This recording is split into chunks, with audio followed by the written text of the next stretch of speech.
Anna, this is actually Brenda, and I'm going to go up first. I'd like to thank everybody for joining us today, and a special thanks to RecruitingBlogs and to Glassdoor for having us.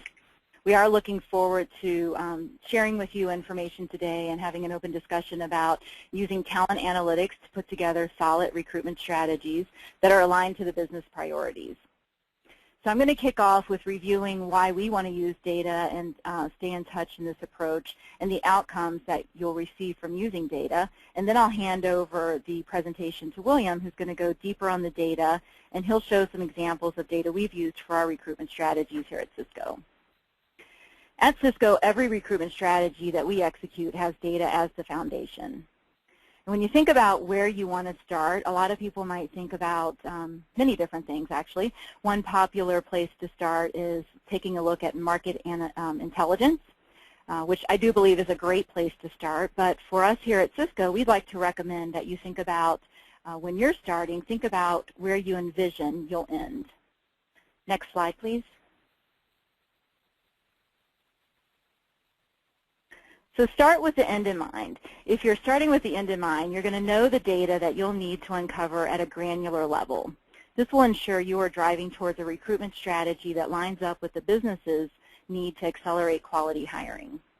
You need to connect with your business partners to understand their priorities in order to understand the direction and the need for where you need to take your strategy for talent attraction and for hiring. At Cisco, the Internet of Everything is having a huge impact on the talent that we need to attract. Knowing this to be true, my team and I embarked on a project a couple quarters ago to identify the next generation skills that would be needed at Cisco. We started with the end in mind, knowing that Cisco's priorities would be shifting, and we researched the skills that would be required to be successful in the new markets that we're entering. We validated this information with our colleagues across the recruiting function, and then we took the data to the business so that we could validate what we had uncovered. Now it's 6 months later, and what we had called the skills of tomorrow are the skills of today, and I find that we're not surprised by the recs as they're hitting our desks, because we anticipated these needs and we used data to validate the direction the company was going in. We validated with the business, we prepared the team by training them, by launching new brand campaigns, and also by starting to pre-pipeline against the anticipated needs. By knowing the direction of the business, we were able to get ahead of the talent needs, to proactively start branding and pipelining in these next-gen skills areas. And for us, the skills of tomorrow are now the skills of today, and in talent acquisition, we're prepared to meet the needs of the business. Next slide.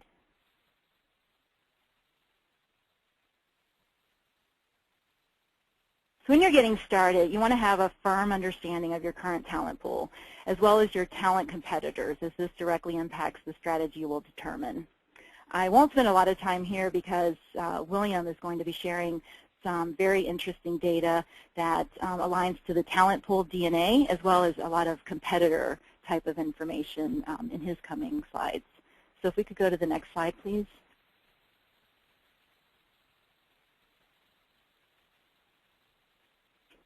So this is something that's hugely important, and I think that this is a big challenge in a lot of recruiting organizations. It is critical for us to absolutely understand the business requirements. You need to spend time to know the business and technology strategies for the organization so that you can determine current and future recruitment strategies that are aligned to the business. If your company is going through a transformation, as many companies across industries are, you'll want to be in tune with the shifts in the talent needs. There will be times when you'll receive job specs that will have lack of clarity, and when you engage with the managers, you might be surprised to learn that they do not have clarity around their needs either. From our experience, the executive level vision is not always clearly translated down to the hiring manager level. So now more than ever, managers, they need our recruiting expertise as well as our consultation. From the recruiting perspective, we need to be real subject matter experts, and we really need to help the managers to understand what they need and help to guide them through the hiring process. Your understanding of these business requirements will have a direct impact on the cycle time, the manager and candidate experience, as well as the quality of hire. Next slide, please.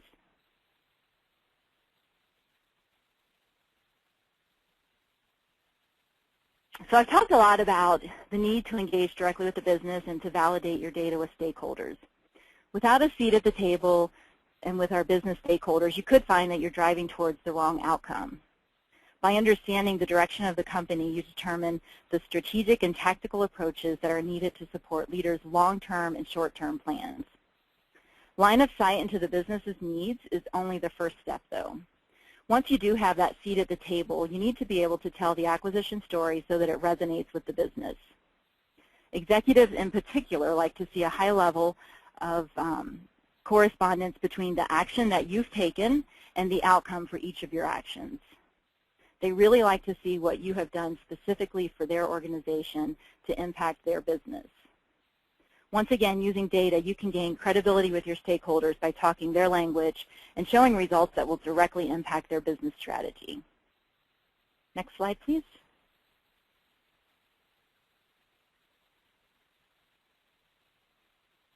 Advanced recruitment strategies are based on the data that you uncover from the business and the market intelligence that you have at your fingertips. They're strategies that reflect the market of installed talent by location and skills. At Cisco, the foundation of every recruitment strategy is data. I'm very fortunate that I have William to partner with and to help build the data and to tell the story that we have and that we're able to present to the business. We have taken an opportunity to scale some of these capabilities across the team, which has been a very good success for us. For example, on my team recently, there was a recruiter who was able to influence a hiring manager who is located in Boxborough, Massachusetts, to open up his requirements to consider people outside of the local area and provide relocation from the very first intake call by providing talent supply and talent demand information. Historically, with this manager, we have had the experience that he would have waited 30 days before opening up his position to consider relocation. But by the sourcer providing the talent landscape data at the intake call, we were able to open up the location, which resulted in a quicker time to slate an interview and ultimately resulted in an accelerated hiring cycle. This is just one of many examples my team has for using data to influence hiring managers during the hiring process. Next slide, please.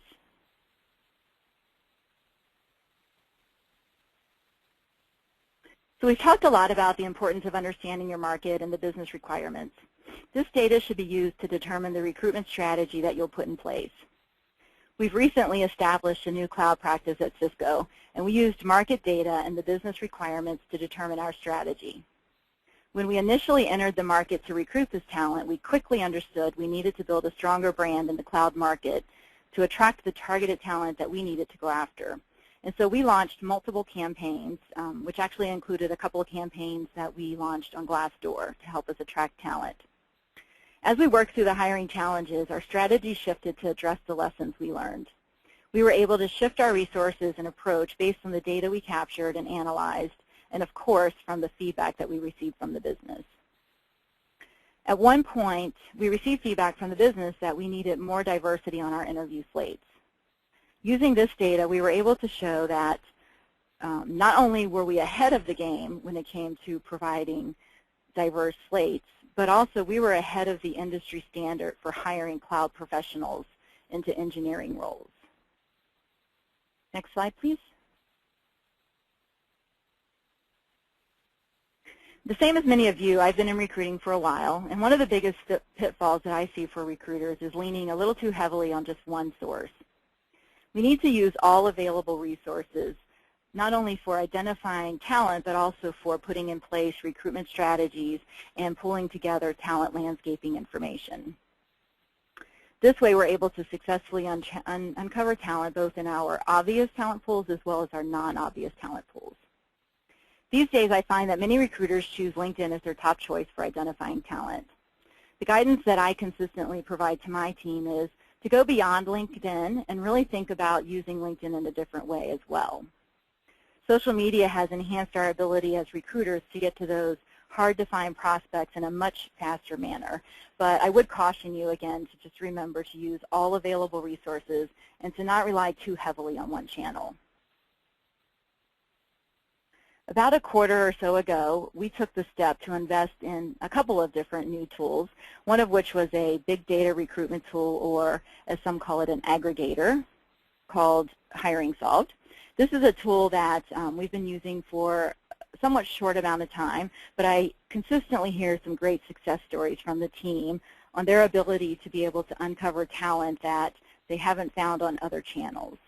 So as recently as this week, I had a recruiter who she told me she had identified several candidates that she did not find on LinkedIn or on any other channel that she was using to identify candidates.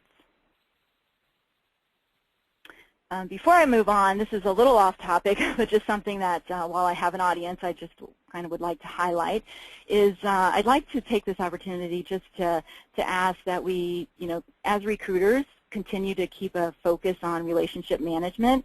This is something that increasingly becomes more and more important. So as more people do have access to these hidden gems on the internet, this talent that a lot of people is going after, we really want to make sure that we maintain a personal touch and that recognize that relationship management will always be the cornerstone to our success as recruiters. My team regularly shares with me success stories on response rates and responses from industry influencers when they've taken just a little extra time to provide a personalized message. So this could be, doing a search, maybe finding a blog that a particular person is writing on and just referencing that blog, kind of letting the person know where you've learned about them and just make it, again, a little bit more personalized. Next slide, please.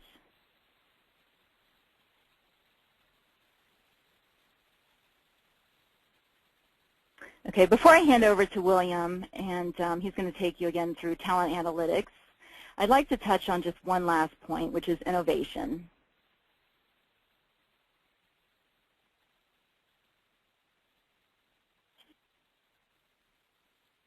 I'm sorry, I think I'm ahead one. I apologize. So actually, looks like we're on employee networks. So in regards to talking about making sure that we're using all of our available resources, we wanted to take the opportunity to highlight that, the same as other companies, Cisco does have a strong employee referral program that we use. And so in addition to using the available tools and so forth that are available to you, we also would encourage that you do leverage the employee network that you have, and this can be in the form of an employee referral program, but also for us here at Cisco, we do a couple of different other activities as well.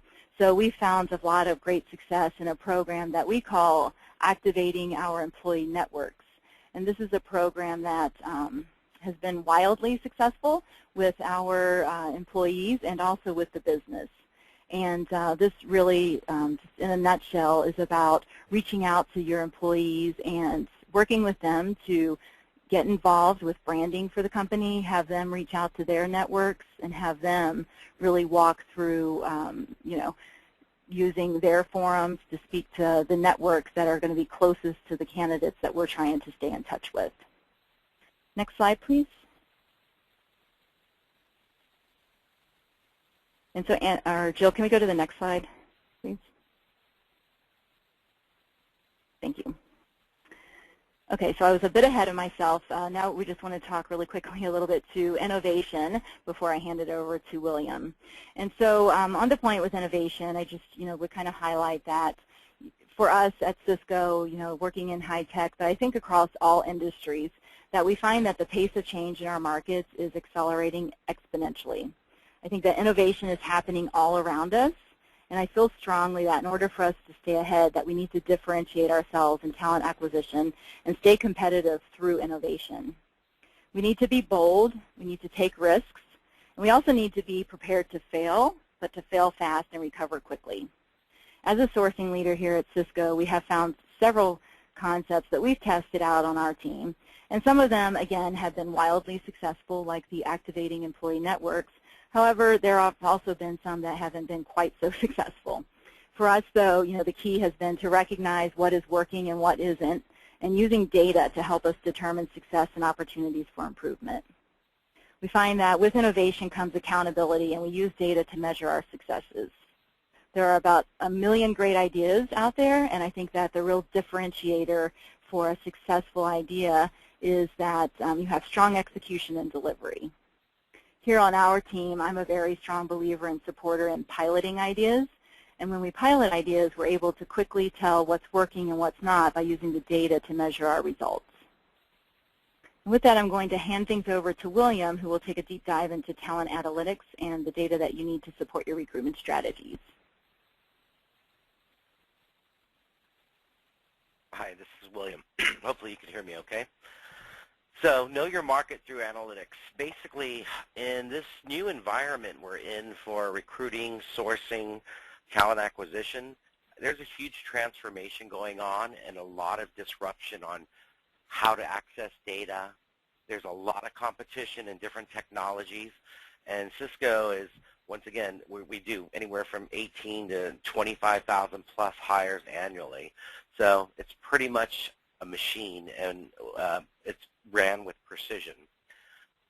A lot of our divisions are treated like startups because they're emerging technologies, so we have to focus in on how we can maneuver very quickly with extreme disruption models that bring forth accelerated maneuvers to the business for our hiring needs.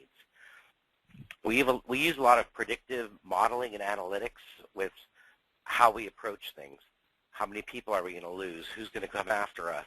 Who are we going to go after?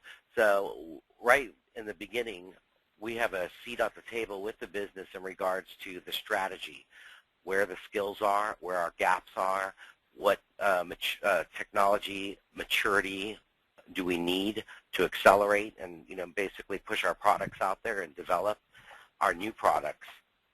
Quality candidate slate is a key focus, and it's not basically just getting a rec and recruiting on it. There's a lot more to the background on everything. We do a deep dive with the business in regards to what are they looking for, tangibles and intangibles, the skill sets, the core requirement, what will this individual be doing in the next 3 months to 1 year. So our recruiting gets very granular from a skill set level and an overall performance level. And we had to develop a lot of different metrics, analytics, and for internal and external labor markets that we're approaching. You can go to the next slide.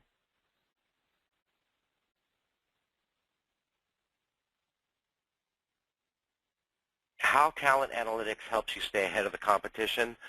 When we look at how we're perceived in the market, sentiment, whether it's for early in career folks or senior level candidates out in the market right now, if we're doing a cloud play and we want to know how the cloud community, and it's very tight-knit, all these groups, whether it's sales, engineering, I mean, you could slice it and dice it any way you can, but you can basically hone in on each individual area, and you can kind of get a feel of what they're thinking about us as an organization, what our product line consists of, how we're developing.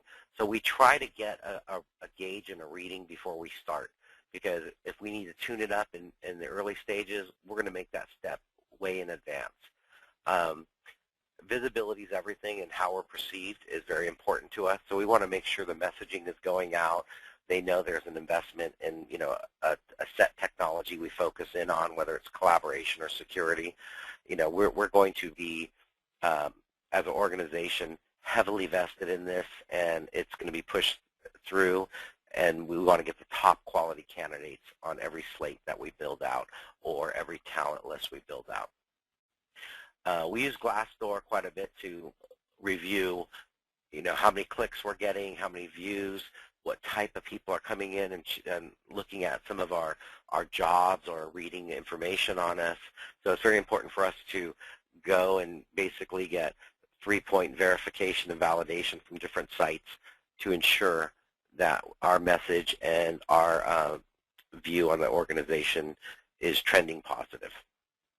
Next slide, please. When we go work with the business, we use a few multiple sites. Glassdoor is one of our favorites, though.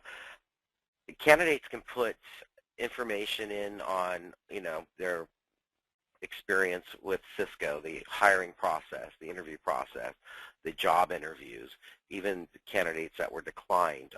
So it's actually hires, and declines, entry level up to the professional level. So we get kind of a word cloud and use this as kind of our base at what are we up against and some of the challenges we're going to face. And, you know, a large company like ours, the cons are pretty standard, you know, large company, career advancements, etc. So we have to focus on fixing those areas and tuning those up, but also focus on the pros, which, you know, the work-life balance, flexible work hours. So we look at this from a few different perspectives with the business on setting our talent strategy. Next slide, please. Know your reputation. So once again, this is the sentiment out there and basically what people are reviewing on us and how we're being perceived in the market. In some areas, like our data center, we have a great product line, top talent in that area. We're top sellers in the cloud data center space. So in some areas where we need to get more emphasis or maybe even better visibility, we work on adjusting our strategy and messaging in the early stages. It's very important to know as an organization where you rank. I mean, if you're on the lower tier, you know, you've got work to do to help, you know, repair, in some case, reputation or develop your reputation in that marketplace. Next slide, please.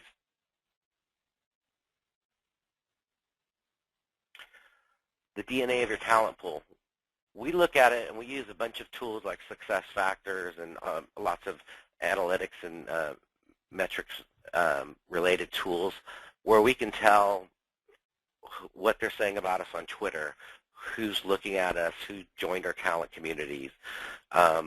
With Glassdoor, we can actually see how many people went to the site, looked at our jobs, looked at our homepage there, the education level, years of experience, gender, age, and, you know, we cross-check it. Once again, we use usually 3 to 6 sites to validate, and then we compress all the data into one view.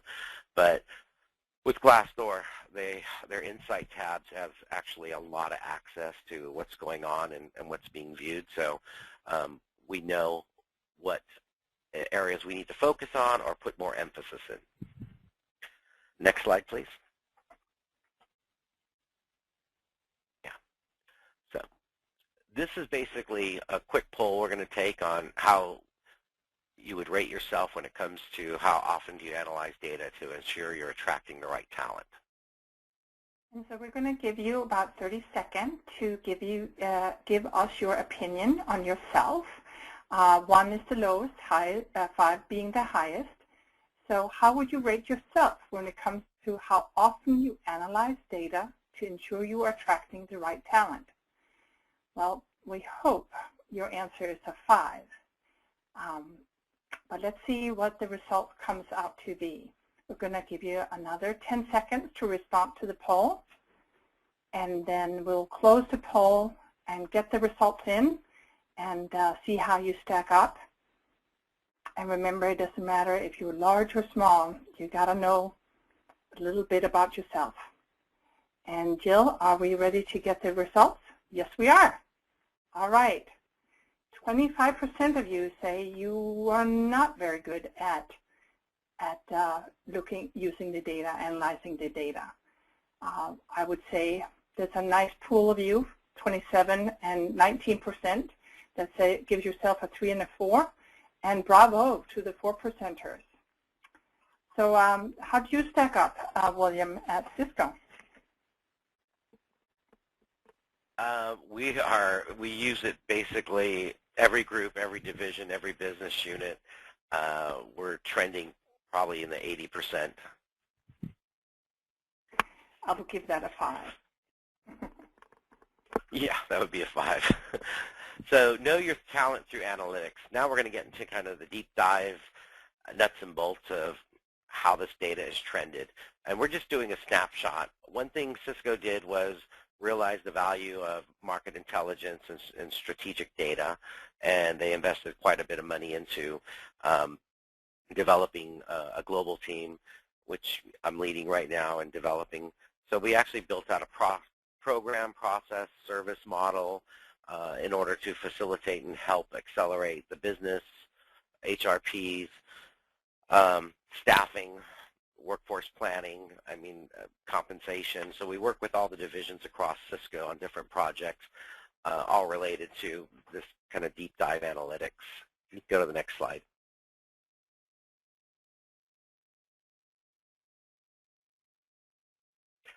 This is a sampling of some of the mapping we do. And in this case, it was wireless sales professionals. We're looking at it from a site strategy. We're getting ready to hire over 1,000 people across the globe. So we want to know, what are the best locations and where our main sites are, our main hubs, who are the competitors, how many wireless sales talent do they have over there. And it's not really a talent supply, it's a talent pool. They become supply when they become available, but right now they're installed talent pools. So we basically break it down, share this with the business. From there, we look at in detail what are the level of talent. Are they senior, mid-level, early in career? What are their titles? We take it from every angle. Who are their past employers? Where did they work for before they went to X company? So we can kind of drill down and fine-tune our pick list. So you're accelerating the sourcing and recruiting process. You're dialing it in with the client or your hiring business unit group on what you're really looking for. And you can get really granular, so it helps cut the chase, basically. You know your target, absolutely. And it's really key for really effective recruiting, because you can go through your list very quickly, and you're going to get yeses or nos from your core list of talent. And if not, you're going to have your secondary plan to expand out and use your plan B, basically. Next slide, please.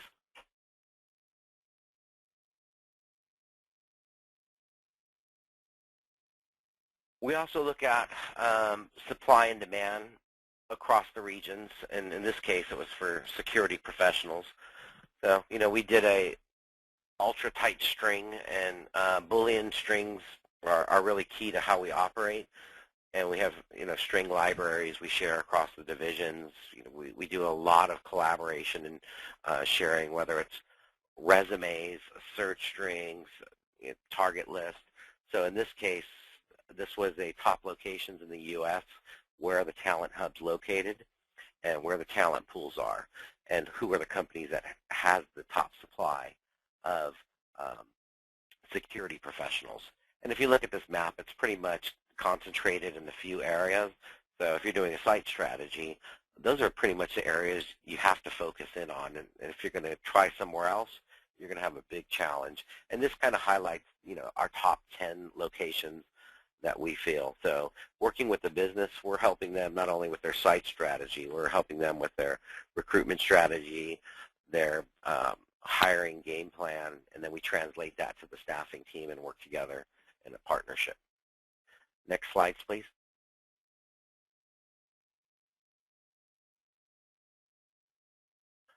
The demand. We have a few aggregation tools that we use in regards to looking at demand. So let's take, for example, if you're looking for cloud professionals, well, that's great. You got 10 recs on cloud.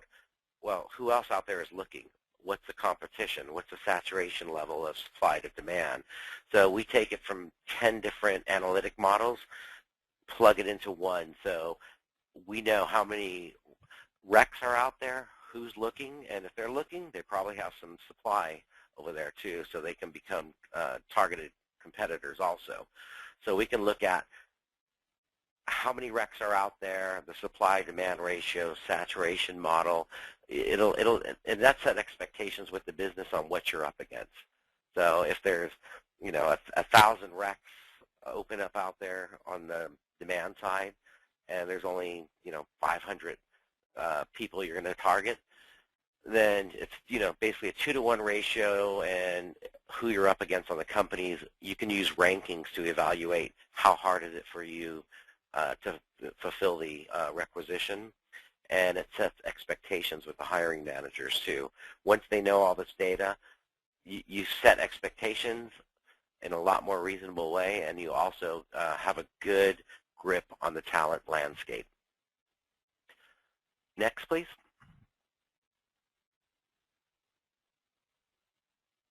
We also look at demand from individual or from a big scale, how many recs are posted out there from using different aggregation models, as well as who has the supply.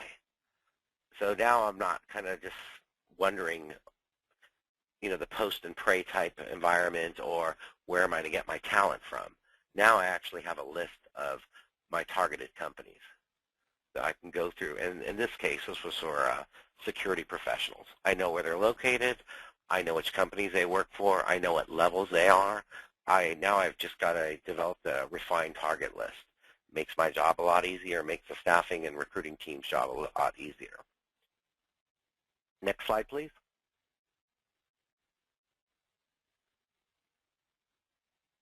Know your competitors.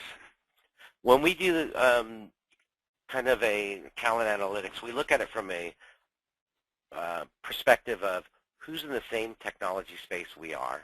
Are they consumer, retail, or technology-based? So we're already refining the companies that we would like to hire from, and we look at even down to their product level. What type of embedded architecture they're using? Is it x86 architecture? Or is it video or whatever they're developing? I mean, we go as far as looking at patents and what type of patents they have and who their contributors. There's all kinds of different little maneuvers you can do to really get to that top quality candidates.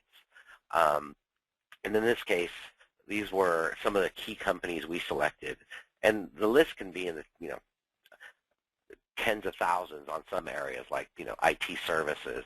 Well, we don't need that big of a list. We need like the top 20. So we'll select that with the business and explain why we selected these, and here's the best companies that we felt, and then we get it verified from them, and then we start building out from there. And this is in each country. China's pretty tough to work in. We've had some challenges there, and so is Japan. And once again, trying to look at LinkedIn as your main channel, it's not going to be the answer for everything. I mean, it's really a good tool, but there's other channels you can use. So you definitely want to do your research on primary and secondary channels, user groups, organizations. There's all kinds of ways to go after that hidden talent pool and the invisible talent pool that's out there. Next slide, please. This is, once again, looking at a big supply view. At Cisco, we do large hiring initiatives, so we're usually looking at installing technology talent at anywhere from 100 to 300 on any given quarter in certain locations. So knowing the big view on supply is very critical to us. How many people can actually fulfill these orders that are coming in and accelerate the business? So we'll look at the big scope and the granular view as we build out. And it's got to be done hand in hand and very quickly, because our turnover time usually on the analytics side is about 1 to 2 weeks before kickoff. So we're heavily engaged throughout the process, and the business is a great partner with us, as well as working with the staffing division. Next slide, please.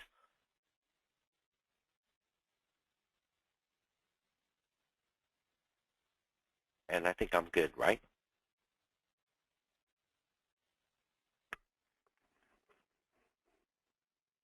And Brenda, would you like to continue the presentation? Make sure you unmute yourself. I guess, yeah. So this is 3 ways to ensure your company message is working. I don't know, Brenda, if you want to jump in with me, that's fine. You can take it to the next slide.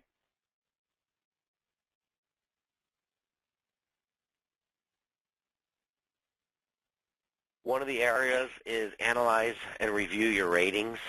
We'd like to know, for example, people coming in and adding to what the people that are writing up reviews are saying about us, where our culture and values are, work-life balance, our senior management, comp and benefits, career opportunities.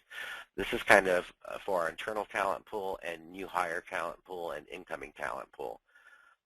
Some of the pros that we're really are positive and we get good reaction on is the good work-life balance, strong collaboration, more relaxed, friendly culture than most tech companies, great place to develop your skills.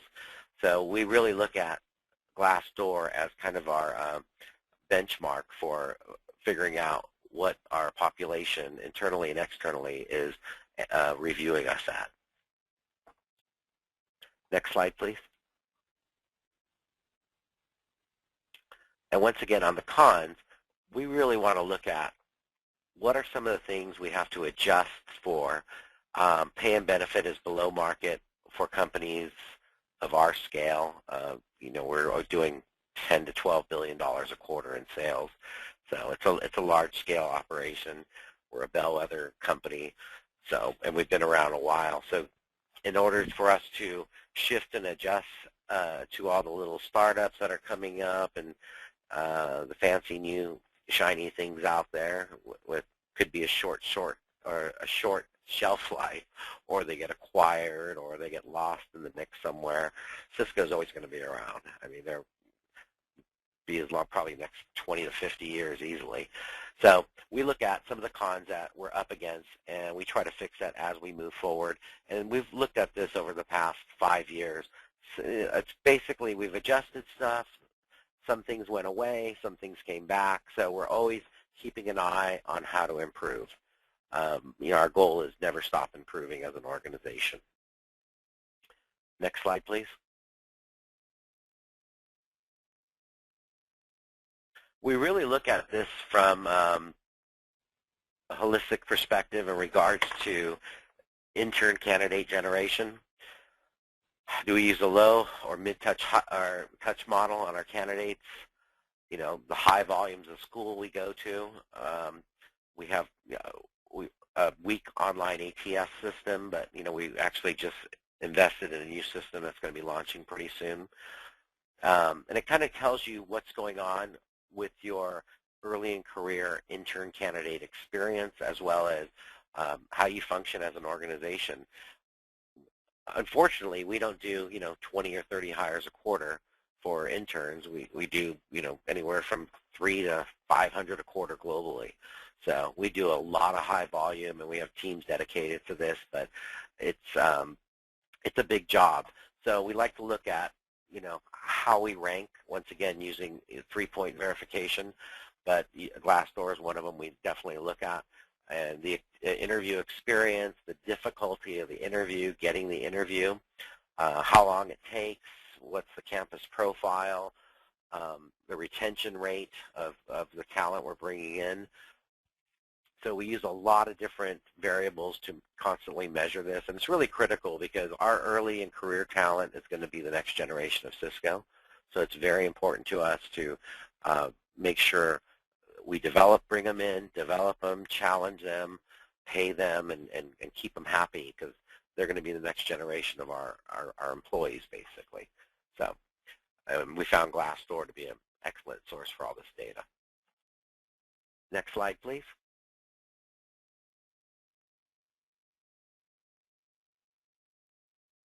On the listen to what they're saying, 95% of employees say reviews from those on the inside are influential when deciding where to work.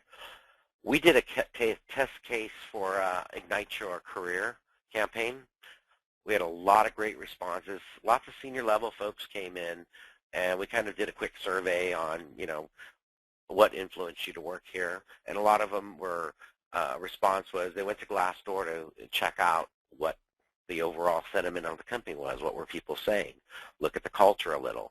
So, when we started hearing that people were really looking at the companies they may work for before they even decide to start looking, that's the first step, basically, from passive to active.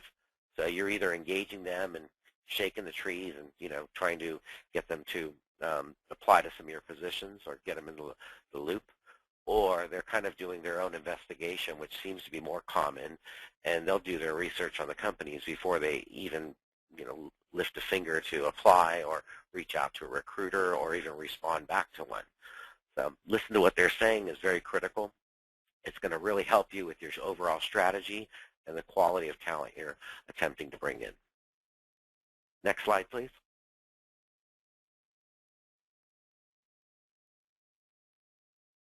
Monitor your reputation over time. Most job seekers read 4 to 7 reviews before forming an opinion of a company, which is very true. We really look at reputation. If something's broke, we immediately try to fix it. We try to jump on any issues or problems we're encountering, any challenges or negative inputs. We have kind of a small team that kind of reviews everything, and so as any company would do, you're always going to make sure that you're seen out there as one of the top employers and etc. So the reputation is something definitely to monitor. A lot of companies, I don't want to say any names, but they've been through kind of bad times, bad stocks. This happened and that happened. They had to shift to adjust, and their reputation got dinged. But over a couple year period, they managed to get back up, and that's kind of key to monitoring reputation. And you got to develop it and kind of build that stability with the talent pools out there that are potentially looking at coming to your organization. Next slide, please.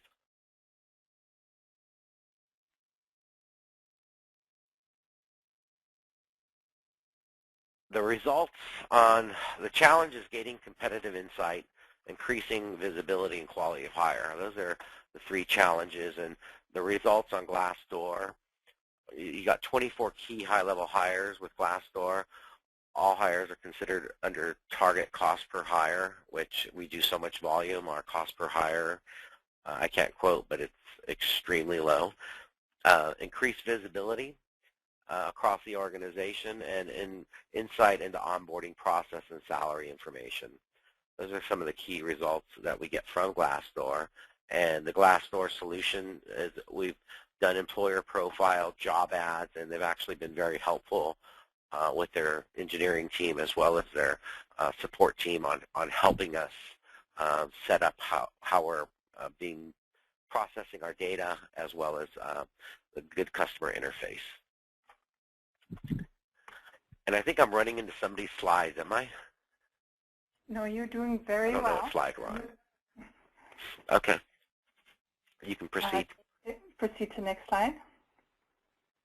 Yes.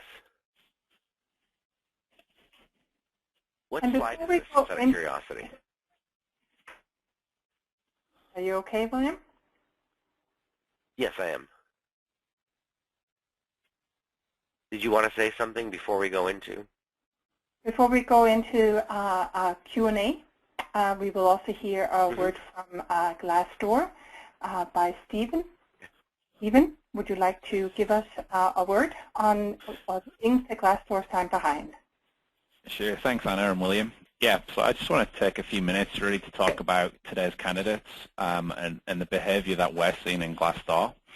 Anna, if you can just advance the slide. There was a study by DDI recently, over 2,000 recruiters, and really the output of that kind of study was that over 50% of candidates had actual remorse after they made a decision about applying for a job and taking that job. And the primary reason for that was really the expectations that were involved throughout the interview process, the information they were kind of subjected to. It didn't paint an accurate picture of the job. And as a result of half of the candidates, 88% actually wanted to leave the company within 6 months because it didn't meet their expectations that they had. And really, today's candidates are a lot smarter in terms of the research that they perform, purely because more information is available to them online. So they're looking for more than just the employee's perspective. So typically, I remember kind of back in my early career, I might go to the career website of the company that I'm applying to. I'll look at job descriptions. I'll kind of listen to the recruiters. I might ask a few friends. Whereas today, a lot of that information is online, and the information is more transparent. We also at Glassdoor did a survey with our members, so 22 million, and 95% of them replied saying that they're actually influenced by reviews. And if you think of it from the perspective of what we do every day in our lives, for example, if I'm buying a car, the first thing I'm going to do is check out reviews and see what owners or journalists are saying about the car, see what prices I can get for the car, what's the likelihood discount, which is the best dealer I should go and buy the car from. And also at nighttime, me and my wife like to go out at restaurants.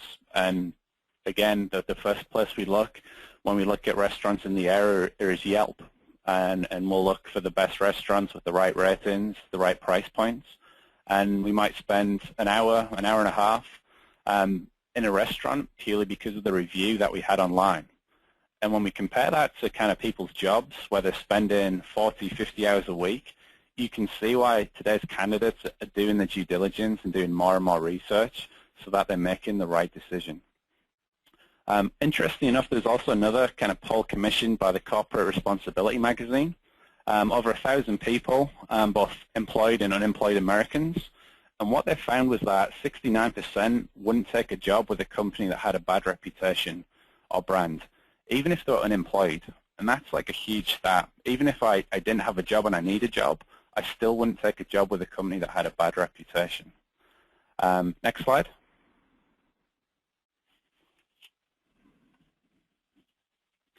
And what this means is really your online employer brand reputation, it has a huge impact in your ability to attract and retain top talent. It's all about setting expectations. So just like recruiters would set expectations across the phone or in interview processes, you've got to apply the same principle online where your job candidates are finding jobs and doing their research. And you've almost got to amplify and make sure your brand is visible so that when you're competing with the competition, as William pointed out, your brand and your company is seen in a better light and seen as more unique and more beneficial for the candidate to apply to that company. Reviews are only a few clicks away. A lot of the review sites, a lot of that information, people will just type your company name in Google and be able to find reviews and understand who you are, what makes you unique, maybe whether you're fun to work for, and more importantly, what are employees of the company thinking? So if I'm considering joining a company and I can see employees have submitted reviews and can paint a picture of that company, my expectations are, I'm kind of gone into the job with my eyes open. I know what to expect because I've seen the feedback. I've seen what the employer is like before I actually arrive on my first day and sign up and get my laptop. Again, another survey in 2013 by ERE, almost 5,000 talent acquisition decision makers, and they basically came up and summarized that employers can expect 50% cost per hire savings if they had a strong employer brand.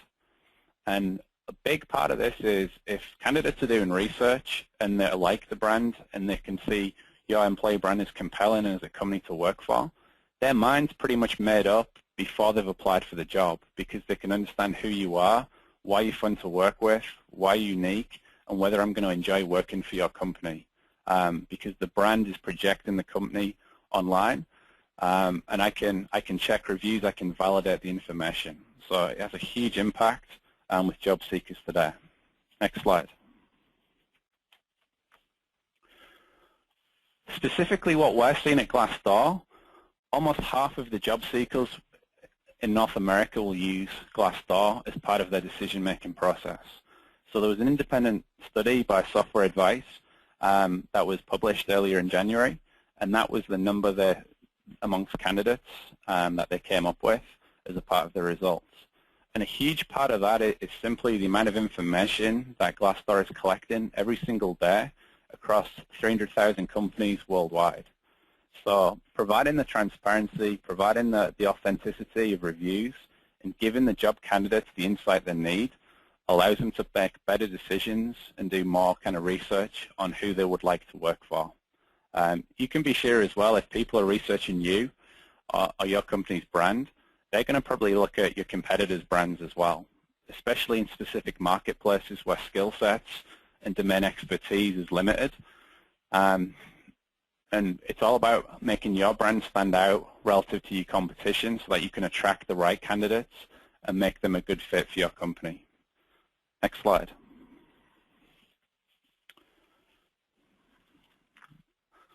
As William kind of pointed out, how we do that is really simple. We have two solutions. One is job advertising, so we can advertise jobs to your candidates based on their demographics, so we can target them by age, by their skill set, by their background, by their location. And we can do that across multiple channels, our website, our mobile applications. And secondly, employer branding. And this is really the profile page where employers and companies can amplify their brand and really differentiate themselves with job seekers. So you can see there the Facebook profile. There's an interactive video. There's a why work for us section. Everything's together in a single place. So as job candidates are researching companies, your job clicks are only kind of literally a mouse movement away from applying for the jobs on your company. And this is really kind of, I think, the uniqueness of Glassdoor is we bring the employee branding and the jobs together, and we do that where your candidates are researching companies and who they'd like to work for. So when they find a company that's a great fit and it meets their kind of properties, the next logical step is for the candidate to apply. And as a result, next slide, you can see some of the results that we're starting to see across our customer base like Cisco. Better applicant quality. What does this mean? It means that candidates, when they apply, are already educated on your company. They know what to expect. They know why you're different. They know what you do. They have a good idea of the company you are, and they're more likely, when they apply, to have the right expectations going into the interview process and meeting with the employees.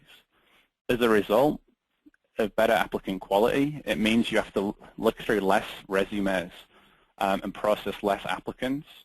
And the faster that obviously is, the lower cost, the faster time to hire. And as a result, 3x more influence for candidate decisions. On average, candidates will spend between 1 and 3 minutes researching your company on Glassdoor per visit. So you've got a significant opportunity there within 3 minutes to influence the candidates about who you are, what makes you unique, and get an opportunity to kind of get them excited about your company and why they should work for you. This is relevant, 3x more influence than any other online branding, company branding site or recruitment site. Very few companies or vendors that provide job advertisements also provide an opportunity for the employer to actually promote their brand, either through a profile page or other means as well.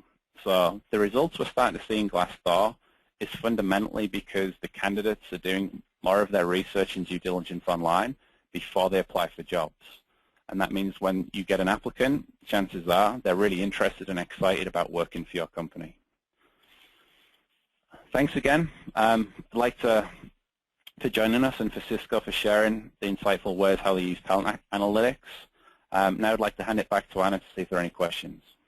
And we do, indeed. We are running short on time, so I just want to let everybody know that if we don't get to your question, we will answer you offline via email. But Brenda, I have 2 quick questions for you. There is a lot of people, listeners out there who are wondering if you could once again give the name of the aggregating tool that you guys chose to use. Absolutely. I thought there might be interest in that tool. It's called Hiring Solved. So hiring, H-I-R-I-N-G, and then solved, S-O-L-V as in Victor, E-D. Thank you. Brenda, then there is also a question here about time to slate. Cable wants to know, how do you or Cisco compute this metrics? Do you have a formula, a standard formula did you use? We don't have a standard formula that we use. We look at the complexity of the requisition that we're engaging with, and it does vary from basically almost one position to the next sometimes, but definitely varies a little bit depending upon the function that we're working with. In general, we like to be able to provide the guideline that we'll be able to have a full slate of candidates to the hiring manager within 10 days, and that would be fully screened candidates. It could be a shorter time. It could be 2 to 3 days depending upon the complexity of the position that we're filling, and sometimes it could be a little bit longer if it's a what we call a Pro Plus requisition, which is director, senior director, and above. Thank you. Then we have a question from William. That will be our last question of today. And basically it says, William, and it's a combination of a couple of questions. How do you verify that your data is correct? You referred to a 3-point verification. Could you explain that? One of the points being Glassdoor, and what are the other tools or verification mechanisms you have in place to ensure your data is correct? Yeah, so we go through what we call pressure testing the data. So we'll go to our senior lead recruiters, the business. We actually work at building the strings together or send the strings across and to get accurate numbers.